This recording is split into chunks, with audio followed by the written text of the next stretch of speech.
Hello. Um, I feel like I should start off with an apology. Um, that this topic might seem exploitative, and also to explain when I've been making these videos, basically, there's something that just keeps coming up over and over again um, in the week prior. And so that's what I talk about. Um, and so this time, um, I wanted to talk about avoidant personality disorder and grief, um, because, um, well, basically, um, um, um, that's why I want to talk about it, is because it's another thing that, from what I've seen, and I mean, I kind of wish that I could, I don't know, interview, not the right word, more people. In my opinion, and and again, I mean, this might be everybody, but I don't think so. People with avoidant personality disorder are sort of not allowed to grieve. Um, the person who they might, are most likely that that they would be grieving are the people who is the person or the people who caused the trigger for them to have avoidant personality disorder in the first place. So that complicates things if the person that you're grieving is the person who abused you, um, especially if you haven't gotten to the point where you can say that you were abused yet. Abused, manipulated, used.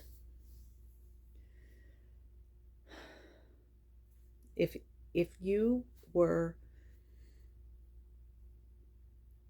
criticized or contained in order for somebody to gain from you, that's the abuse that causes the avoidant personality disorder, um, and causes you not to trust anybody ever again.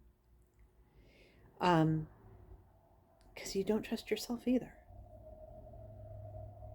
And in a lot of cases, you're just not allowed. I mean, I've heard over and over again, like in general, like relations, like my siblings, everybody gave them a break, but me, no, I had to be expected to behave in this certain way. Um, and now that I'm thinking about it, I think that in every single case that I've heard that, it's the eldest child. That's interesting. Maybe that'll be next week. I'll look into that and see what the percentages are. That's interesting. Um, because then it's not simply a function of abuse, it's also force at parentalizing or something, I think is the term, where they force the child to act as a sort of surrogate adult, surrogate parent of other siblings. Interesting. Plus, also, firstborn, sometimes the parents are very young when they have their firstborn, and then they sort of grow up by the time they have their next kids. Maybe, I don't know. But that's not what I'm talking about right now. I'll have to think about that one in the future. Um, but, that's the obvious type of grief. And I know I've made a video about grief over unrealized dreams that you're not able to fulfill, and expectations that people might have had for you that you were totally buying into it, and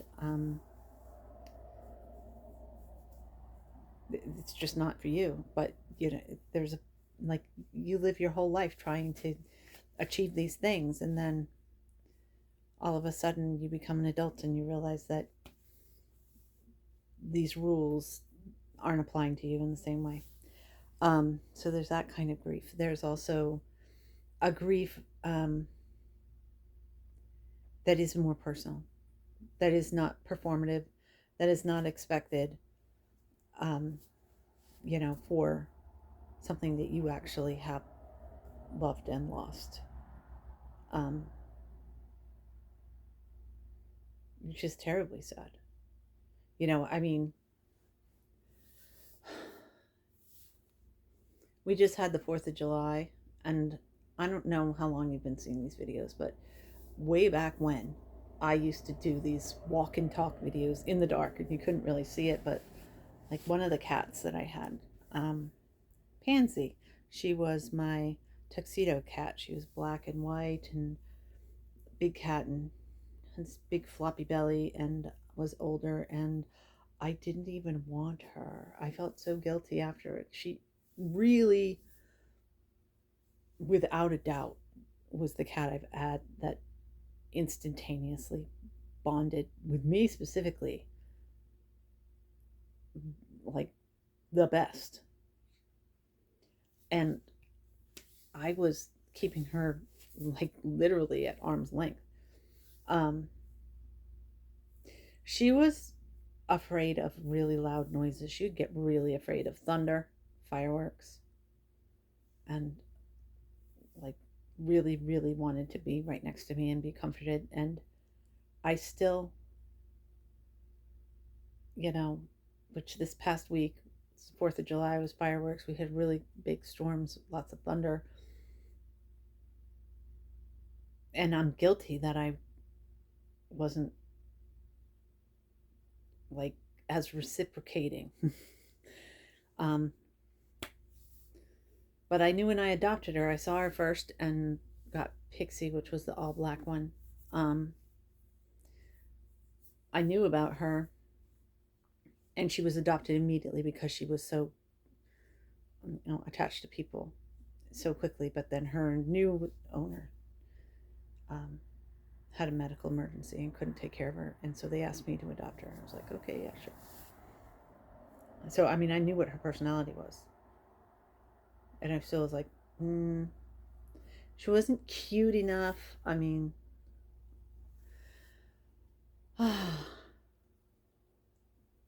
well, that guilt of me being imperfect and not right, that's what's coming out with the grief. Because I do miss the cat. I have 2 cats. I'm sure you've seen them. Poppy, who I've had for like, I don't know, like 6-7 years, and Lily, who is the one I got a year and a half ago, when all the rest of my cats died, as a companion for Poppy. She's just starting to come around too, and whatever, that's her prerogative. I'm sure she missed her previous owner, but yeah, for me, grief over especially my mother. I'm like, I beat myself up whenever I'm like, because like I can't even articulate what it is. I know what it is. It is grief, and yet I'm like, what's wrong with you? Why? She wasn't a positive force in my life. She was in my life, and she put a lot of barriers in my way because she literally wanted a nursemaid when she was, and told us, me and my sister, she told us point blank, like all the time when we were growing up, that we better get a job that paid so well that we would have, be able to take care of her to keep her away, or else she was going to be right, under our thumbs, and we'd have to take care of her directly. I was like, that seriously. my mother was weird. What can I say? But I beat myself up for it. Like, it was still my mother.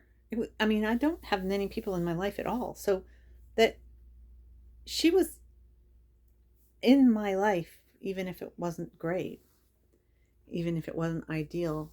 I mean, okay. I'm allowed to miss somebody, but I'm not. And I beat myself up for it. Um, Again with a cat. I I'm like,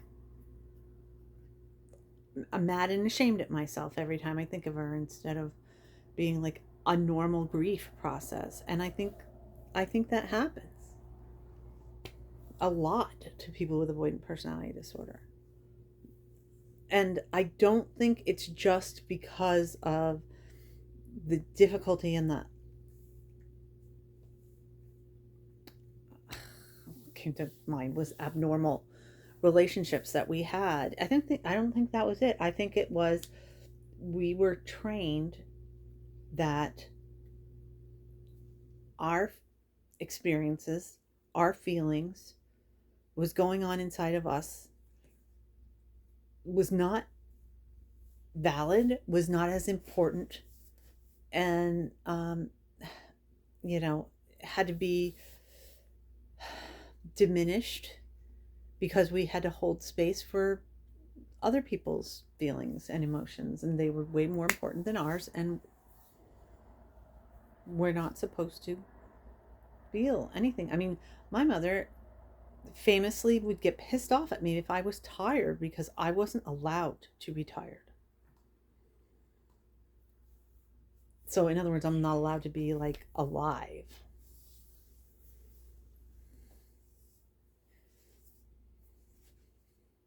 Puppy is watching me like I'm talking to him. Anyway, um, I don't know. So grieving is very strange, and we self-criticize. We don't do it right. We do it too long. We do it too short. We go, we get over it too quickly. Pet therapists especially wondering, why am I not crying over my parents? Okay, well, guess what? If you were told anytime, every time that you cried, and not as a joke, but like seriously, you better stop crying or I'm going to give you something to cry about. And I mean, seriously. And knowing when, the normal tribulations of daily life, um, that was a serious threat when I was growing up. That, um, yeah. So no, I don't cry. Well, okay. I probably, for real, in the last 20 years,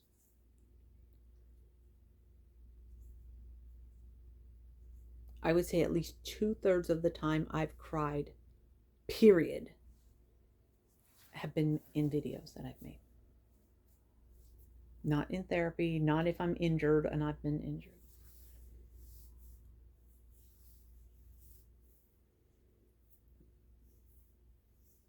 I cry mostly because I'm afraid that I'm going to be judged by somebody that's watching the videos, for real. I don't cry. I don't grieve. I'm not allowed. Not allowed to have those emotions. I'm not allowed to have any feelings at all. Still. And that is part of the legacy. That's why it's a personality disorder, and it's not just a fleeting thing. It's permanent imprint on my life. And the thing is, pick what you're grieving over. You will criticize yourself. You will think you're doing it wrong. Too much, too little, too something. You're never going to do it right. And you're never going to let yourself, because you know what? That is the distraction. The point of avoidant personality disorder is protection. When you're criticizing yourself, it is a protection from feeling the feels. So, for the cajillionth time, the more you know. When the criticism comes, give yourself a break about it. Somebody was describing willpower not as you not having temptations not to do it, but having the temptations to not do whatever you're trying to not do and overcoming them. Somebody said the point of meditation is not to sit there with a completely blank mind, but, oh, Poppy's staring at me some more, but to instead have your mind wander and be able to, I guess, forgive it, and not dwell on the fact that your mind is wandering, but then pull it back to not thinking about whatever the distraction was. And the point of that is that it makes you more mentally strong somehow. Clearly, I'm not, 100% on board with it, but I mean, that apparently that's the point. And I'm more or less saying the same thing. When you are criticizing yourself, give yourself a break, because you learn that behavior. You learn that behavior, and you are protecting yourself, and that's why you're doing that. So, if you are grieving, I am so very sorry for your loss, whatever the loss was, and however you grieve, I think you're doing it the right way for you. So,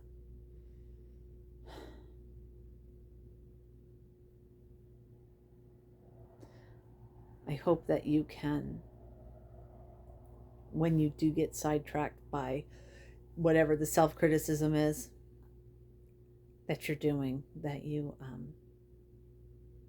can remember that that's being at least exaggerated in order to be a distraction, if not just completely fabricated out of hand in order to give you something to criticize yourself about.